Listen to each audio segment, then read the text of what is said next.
सारे दुखों का कारण ही किसी को अपना मानना है। श्री कृष्ण भगवान ने गीता में कहा है, अवश्यमेव भोक्तव्यम कृतम कर्म शुभम शुभम, कि कर्मों का फल तो भोगना ही पड़ेगा, चाहे कोई कितनी ही होशियारी कर ले, पर कर्मों का डंडा सबको लगेगा। आज में जियो, कल की चिंता करना छोड़ दो। जो आपके साथ अधर्म करे, पाप करे, उसे दंड अवश्य देना चाहिए। किसी से भी बहुत ज्यादा मोह कभी मत करना। वो मत करो जो सब करते हैं, वो करो जो तुम्हारे लिए सही है। धोखा अपने ही देते हैं। महाभारत की कहानी, अपनी रक्षा खुद नहीं कर सकता, उसकी रक्षा भगवान भी नहीं कर सकते। कोई भी ऐसी गंदी आदत खुद को मत लगने देना जो आपकी जिंदगी बर्बाद कर दे। युधिष्ठिर की कहानी। आलसी इंसान कभी कुछ नहीं हासिल कर सकता। जो आपका है वो आपको मिलकर रहेगा, और जो आपको नहीं मिला उसके लिए रोना छोड़ दो। जिंदगी में अगर खुशी चाहते हो तो मन की गुलामी का त्याग कर दो। जितना संसार से प्रेम लगाओगे उतना ही जीवन में दुख और पीड़ा का अनुभव करोगे। जिस इंसान को बात बात पर क्रोध आता है, सुख और शांति उसके जीवन में कभी नहीं आते। चाहे किसी की मदद कर सको या ना कर सको, पर जानबूझकर कभी किसी का दिल नहीं दुखाना चाहिए। जो दुख में आपका साथ दे वही आपका अपना है, बाकी सब पराये है।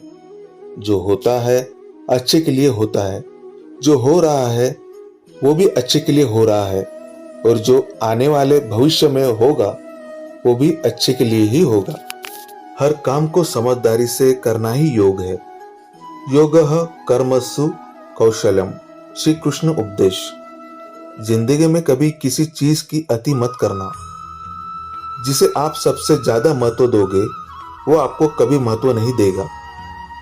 अगर आप अपनी वैल्यू खुद नहीं करोगे तो कोई आपकी वैल्यू नहीं करेगा। किसी पर भी आंख बंद करके भरोसा मत करना। जिसके साथ सत्य और ईश्वर की शक्ति है, चाहे सारी दुनिया उसके खिलाफ हो जाए, लेकिन अंत में जीत उसी की ही होती है। जीवन में लड़ाई झगड़े से बचना चाहिए, लेकिन जब बात आपके चरित्र, सम्मान और अधिकार की हो तो लड़ना भी चाहिए। चाहे कितना भी बुरा वक्त आ जाए, लेकिन जीवन में जो हिम्मत नहीं हारता वो फिर से सब कुछ हासिल कर सकता है। जो किसी और का है उस पर कभी अधिकार मत जमाना, कब्जा मत करना। दुर्योधन की कहानी। वही इंसान जिंदगी में सफल माना जाएगा जो अंदर से हमेशा खुश रहता है। जैसा अन्न खाओगे वैसा ही आपका मन और बुद्धि बनेगा। बुरा इंसान कभी अपनी बुराई नहीं छोड़ेगा। चाहे आप उसके साथ कितना भी अच्छा चलो, वो आपको तकलीफ ही देगा। इसलिए जो जैसा है उसके साथ वैसा ही चलना चाहिए। समय की कदर करना सीखो। एक समय की बात है, एक राज्य में एक प्रतापी राजा राज करता था। एक दिन उसके दरबार में एक विदेशी आगंतुक आया और उसने राजा को एक सुंदर पत्थर उपहार स्वरूप प्रदान किया। राजा वह पत्थर देख बहुत प्रसन्न हुआ। उसने उस पत्थर से भगवान विष्णु की प्रतिमा का निर्माण करने का और राज्य के मंदिर में स्थापित करने का निर्णय लिया, और वो प्रतिमा निर्माण का कार्य राज्य के महामंत्री को सौंप दिया। महामंत्री गांव के सर्वश्रेष्ठ मूर्तिकार के पास गया और उसे वह पत्थर देते हुए बोला, महाराज मंदिर में भगवान विष्णु की प्रतिमा स्थापित करना चाहते हैं। 7 दिवस के भीतर इस पत्थर से भगवान विष्णु की प्रतिमा तैयार कर राजमहल पहुंचा देना। इसके लिए तुम्हें 50 स्वर्ण मुद्राएं दी जाएगी। 50 स्वर्ण मुद्राओं की बात सुनकर मूर्तिकार खुश हो गया और महामंत्री के जाने के उपरांत प्रतिमा का निर्माण कार्य प्रारंभ करने के उद्देश्य से अपने औजार निकाल लिए। अपने औजारों में से उसने एक हथौड़ा लिया और पत्थर तोड़ने के लिए उस पर हथौड़े से वार करने लगा, किंतु पत्थर जस का तस रहा। मूर्तिकार ने हथौड़े के कई वार पत्थर पर किए, किंतु पत्थर नहीं टूटा। 50 बार प्रयास करने के उपरांत मूर्तिकार ने अंतिम बार प्रयास करने के उद्देश्य से हथौड़ा उठाया, किंतु यह सोचकर हथौड़े पर प्रहार करने के पूर्व ही उसने हाथ खींच लिया कि जब 50 बार वार करने से पत्थर नहीं टूटा तो अब क्या टूटेगा।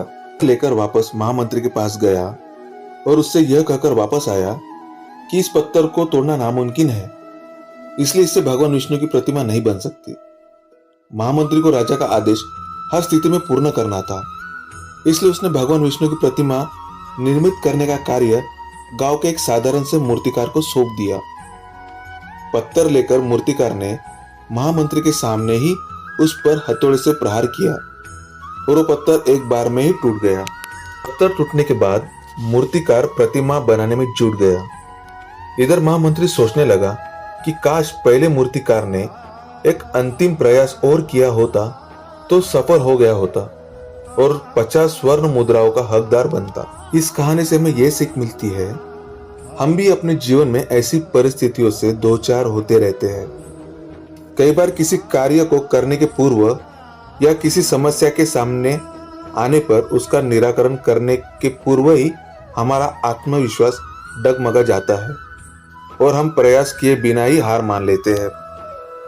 कई बार हम एक दो प्रयास में असफलता मिलने पर आगे प्रयास करना छोड़ देते हैं, जबकि हो सकता है कि कुछ प्रयास और करने पर कार्य पूर्ण हो जाता या समस्या का समाधान हो जाता। यदि जीवन में सफलता प्राप्त करनी है तो बार बार असफल होने पर भी तब तक प्रयास करना नहीं छोड़ना चाहिए जब तक सफलता नहीं मिल जाती। क्या पता जिस प्रयास को करने के पूर्व हम हाथ खींच ले वही हमारा अंतिम प्रयास हो और उसमें हमें कामयाबी प्राप्त हो जाए।